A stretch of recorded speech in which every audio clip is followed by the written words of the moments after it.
اعوذ باللہ من الشیطان الرجیم، بسم اللہ الرحمن الرحیم۔ السلام علیکم ورحمۃ اللہ۔ سورۃ النساء آیت نمبر 68۔ وَلَهَدَيْنَاهُمْ صِرَاطًا مُسْتَقِيمًا۔ نبی پاک صلی اللہ علیہ وآلہ وسلم کی اطاعت کے بارے میں آیتوں کا سلسلہ جاری ہے۔ تو یہاں پہ نبی صلی اللہ علیہ وسلم کی اطاعت کس قدر ضروری ہے اس کے بارے میں بتایا جا رہا ہے کہ صراط مستقیم کی ہدایت اطاعت رسول میں پنہاں ہے۔ دیکھیں یہاں پہ کن کی بات ہو رہی ہے؟ انہی لوگوں کی جنہوں نے رسول پاک کی اطاعت کی ہوتی ہے، سیدھی راہ پہ چلتے ہیں۔ مشکل سے مشکل اگر کوئی خٹن راستہ آ جاتا ہے، کوئی ایسا فرمان آ جاتا اور وہ ان کو لگ رہا ہوتا کہ یہ بہت ہی مشکل اور خٹن ہے اور ان سے نہیں کیا جا رہا، تو پھر بھی وہ اپنے نفس کو قابو میں کرتے اور نبی پاک کا کہنا مانتے اور ان کی اطاعت مانتے، تو اللہ سبحانہ وتعالیٰ مزید ہدایت کی راہیں ان کے لیے آسان کر دیتے۔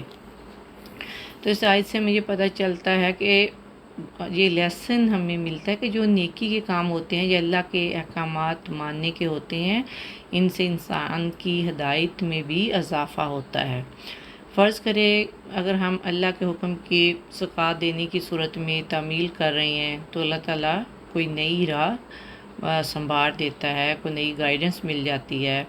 اگر وہ کسی معاملے پہ کنفیوز ہے تو اس کا حل نکل آتا ہے، صحیح اور غلط کی پہچان ہو جاتی ہے، حق اور باطل میں وہ فرق کر پاتا ہے۔ انسان جتنا زیادہ اپنے آپ کو قرآن میں مشغول کر لیتا ہے، اسے سمجھنے لگتا ہے، نمازوں میں اپنی پابندی کرتا ہے، اپنے فرائض ادا کرتا ہے، تو اللہ تعالیٰ اس کے لیے اتنا ہی زیادہ ہدایت کا راستہ آسان کر دیتا ہے، اسے سیدھی راہ پہ چلا دیتا ہے، اور نیکی کی راہ پہ چلنے سے اسے کتنا بڑا ایڈوانٹیج مل جاتا ہے کہ وہ نیکی اور ہدایت کے راستے پہ چلنے لگتا ہے۔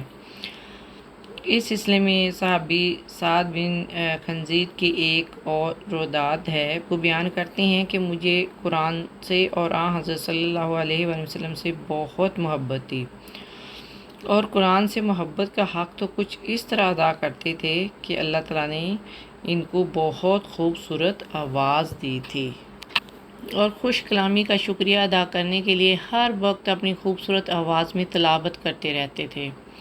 بخاری میں ان کا واقعہ یوں آتا ہے کہ ایک دن وہ اپنے صحن کے احاطہ میں تھے، اپنے صحن میں کھلے آسمان کے نیچے سورۃ بقرہ کی تلاوت فرما رہے تھے، تو حضرت سعد کہتے ہیں کہ میرا گھوڑا بھی پاس ہی بندھا ہوا تھا اور میرا بیٹا بھی پاس ہی سویا ہوا تھا، تو میں نے نوٹس کیا کہ جب میں تلاوت کرنے لگتا تو میرا گھوڑا اچھلنے اور پھدکنے لگ جاتا، اور جب میں تلاوت چھوڑ کر اس کی طرف متوجہ ہوتا تو گھوڑا کھڑا ہو جاتا۔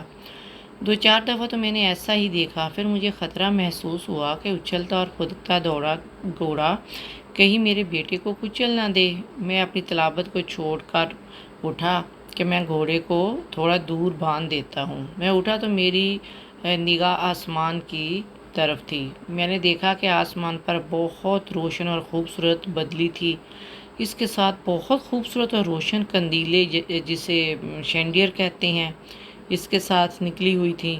میں اسے دیکھ ہی رہا تھا کہ وہ آنکھوں سے اوجھل ہو گئیں۔ صبح جب نبی پاک کے پاس جا کر اپنے اس مشاہدے کا تذکرہ کیا تو انہوں نے فرمایا، سعد تمہیں معلوم ہے وہ کون تھے؟ وہ فرشتے تھے جو آسمان سے تمہاری تلاوت سننے کے لیے آئے تھے۔ جب اللہ اور اس کے رسول سے سچی محبت ہوتی ہے نا تو خوبصورت آوازیں قرآن کی تلاوت کو مزین کرتی ہیں، تو آسمان سے فرشتے ان کی تلاوت سنتے ہیں اور محبت کرنے والوں کے حق میں دعائیں بھی کرتے ہیں، ان کی رحمت اور بخشش کے لیے ہاتھ بھی اٹھاتے ہیں۔ یہی وہ لوگ ہیں جو سیدھی راہ پہ چلتے ہیں اور انہیں اللہ تعالیٰ صراط مستقیم کی ہدایت دیتا ہے۔ اللہ سبحانہ وتعالیٰ ہمارا شمار بھی انہی لوگوں میں سے کر دے اور ہمیں ہمیشہ صراط مستقیم پر چلانا، آمین ثم آمین۔ السلام علیکم ورحمۃ اللہ وبرکاتہ۔